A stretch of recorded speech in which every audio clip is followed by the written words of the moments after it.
Welcome to Simply English, an educational channel. How to think in English. Easy tips. Imagine this. You're in a conversation, and instead of focusing on what's being said, you're busy translating each word in your head. By the time you're ready to respond, the moment has passed. Sounds familiar? I've been there too. And in this video, I'll show you exactly how I broke free from this cycle and started thinking in English naturally.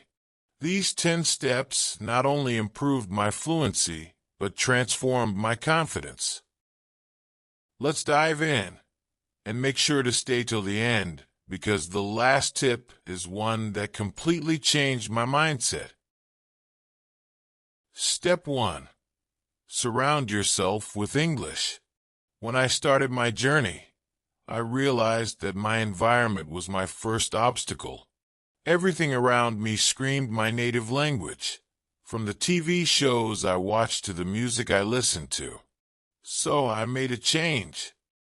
What I did, changed my phone's language settings to English, subscribed to YouTube channels that taught English or were in English, started following English-speaking influencers on social media. Motivational example. At first, it felt overwhelming. I remember trying to understand a simple Instagram post and struggling, but with consistency, my brain adapted. Soon, I wasn't just consuming English content.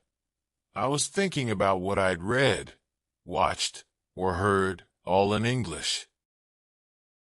Common challenge. It's easy to feel frustrated when you don't understand everything. At first, I would get stuck on every unfamiliar word. The key is to focus on the context instead of perfection. You'll pick up the meaning naturally over time. Step 2. Label your world. Have you ever considered how much time you spend looking at things in your home? Every object is an opportunity to learn. What I did, I grabbed sticky notes and labeled everything around me. Mirror, fridge, remote. Every time I looked at these objects, I'd say their names in English, sometimes even creating a sentence around them. Motivational example. One day, I caught myself saying, I need to clean the mirror in English, without translating. That's when I knew this trick was working. I was building natural associations in my mind. Common challenge. Initially, you might forget to use the English labels. To overcome this, set reminders or make it a game.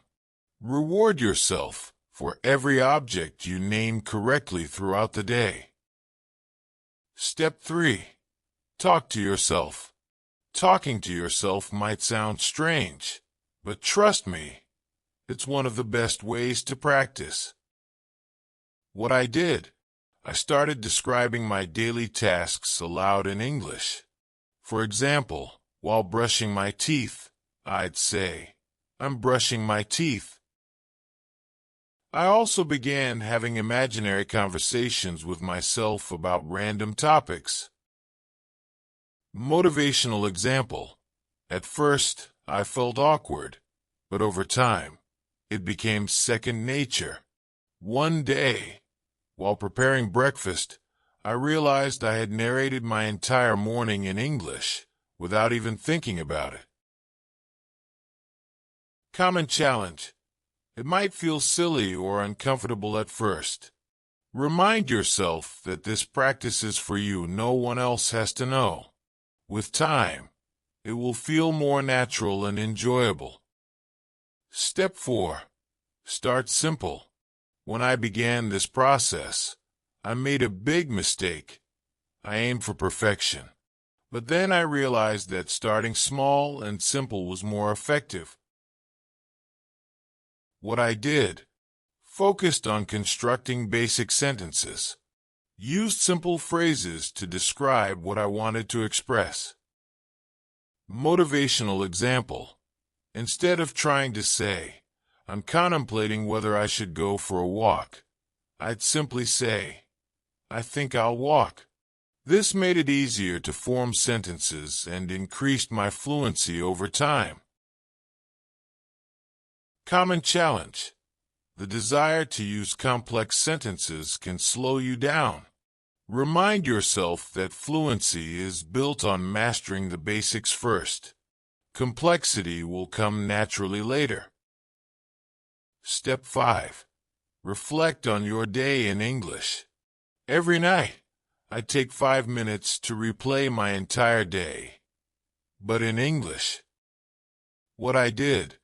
Mentally reviewed my actions. I woke up at 7, had breakfast, worked on my project, and went for a walk. Added details gradually, like emotions or reasons behind my actions. Motivational example.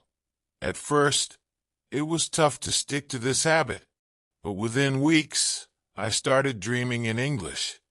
That's when I knew I was on the right path. Common challenge. It's easy to skip this step when you're tired. To stay consistent, make it part of your bedtime routine, like brushing your teeth. Step 6. Imagine conversations. Visualization is a powerful tool, not just for athletes, but also for language learners. What I did. I imagined situations like meeting a new friend, ordering food, or answering questions in an interview. Practiced possible dialogues in my mind. Motivational example. One day, when a friend asked me a question in English, I answered effortlessly. It felt like déjà vu because I had already rehearsed similar scenarios in my mind. Common challenge. It can feel repetitive or boring at times. Keep it fresh by imagining new scenarios and using your interests as inspiration. Step 7. Read aloud. Reading aloud doesn't just improve pronunciation. It helps you think in English. What I did. Read a graded reader book every evening. Focused on pronunciation, intonation, and rhythm. Motivational example.